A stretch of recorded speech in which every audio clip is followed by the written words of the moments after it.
lọ́jọ́bọ̀ tí í ṣe tọ́sídẹ̀ẹ́ ọ̀sẹ̀ tá a wà yìí ọjọ́ 23 oṣù karùn-ún ọdún yìí ni ariwo ńlá mà sọ ní orílẹ̀-èdè yìí. níbo lariwo ti wá láti apá òkè ọya ni o, ìyẹn ní ìlú Kánò tó jẹ́ ìlú tí èrò ti pọ̀ ju gbogbo ilẹ̀ Haúsá, nígbà tí ìjọba ìpínlẹ̀ Kánò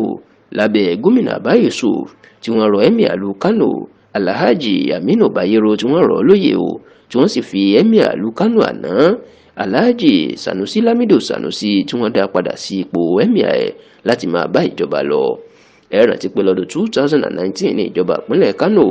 lábẹ́ gómìnà Abdullahi Ganduje tó jẹ́ alága àgbà ẹgbẹ́ òṣèlú APC báyìí ni wọ́n rọ Emir ìlú Kánò Alhaji Sanusi Lamido Sanusi lóyè nítorí tí wọ́n ní ó ń tako ìjọba APC àti ìjọba ìpínlẹ̀ Kánò tó ń ṣiṣẹ́ fún ẹgbẹ́ òṣèlú PDP. pàápàá bàbá àsàlẹ̀ òṣèlú ìpínlẹ̀ Kánò ní Alhaji Rabiu Musa Kwankwaso tó sì jẹ́ wípé lásìkò ìgbà náà ìní gómìnà Ganduje fi Alhaji Aminu Bayero ló fi jẹ Emir ìlú Kánò tó sì tún sọ àwọn baálẹ̀ 4 tó sọ wọ́n di ọba, èyí tí ò ṣẹlẹ̀ rí ní ìpínlẹ̀ Kánò tó nítorí pé ọba kan ṣo ni wọ́n máa ní, tí ọba tó wà ní ìpínlẹ̀ Kánò tí wọ́n wá jẹ 4 ní àpapọ̀. ṣùgbọ́n ṣá o, lásìkò tí ètò ìdìbò gómìnà oṣù kẹta ọdún tó ń bọ̀ ó ní àwọn ọmọ ẹgbẹ́ òṣèlú NNPP tí Kwankwaso lọ darapọ̀ mọ́ tó tún ti fa olùdíje kalẹ̀ yun Abba Yusuf náà ti ń ṣèlérí pé báwọn bá fi gba ìjọba o, àwọn yóò dá Lamido Sanusi padà sí ìjọba táwọn yóò sì rọ Aminu Bayero tí Ganduje fìjọba padà lóyè padà. ṣá ò lánàá ìní eléyìí wá sí ìmúṣẹ nígbà tí àwọn aṣòfin ilé ìgbìmọ̀ aṣòfin ìpínlẹ̀ Kánò tí wọ́n gbé òfin jáde, tí wọ́n bu àbọ̀ òfin tí wọ́n gbé jáde pé àwọn fẹ́ dá ìlú Kánò padà sí bó ṣe wà tó jẹ́ pé ọba kan ṣoṣo ni wọ́n ní, tí wọ́n sì rọ àwọn ọba 3 tí Ganduje fi jẹ tí wọ́n rọ̀ lóyè. wọ́n tó rọ ọba ìlú Kánò yun Emir ìlú Kánò Aminu Bayero lóyè, tó sì jẹ́ pé gbàrà tí gómìnà Abba Yusuf buwọ́lu àbọ̀ òfin ló tún kéde pé òun ti dá Alhaji Lamido Sanusi Lamido padà sí ipò Emir, bó tilẹ̀ jẹ́ wípé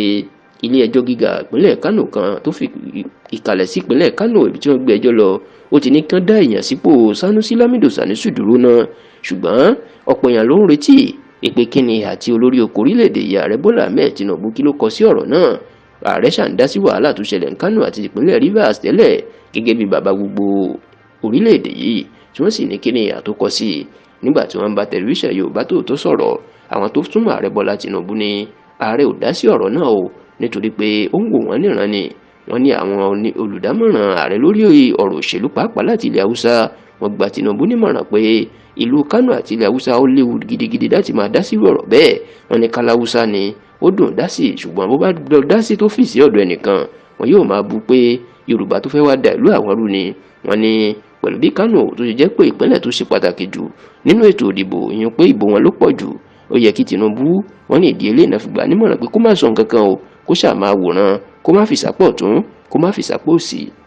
èyí ganan ni Tinubu ṣe, tí wọ́n sì tún ní bí Tinubu yóò bá tiẹ̀ fi síbì kan yóò fi síbi ọ̀dọ̀ gómìnà Abba Yusuf àti bọ́n ṣe dá Emir Sanusi Lamido Sanusi padà sípò ni, nítorí tán ni Tinubu náà mọ̀ lọ́kàn rẹ̀ pé ní ìpínlẹ̀ Kánò lè ní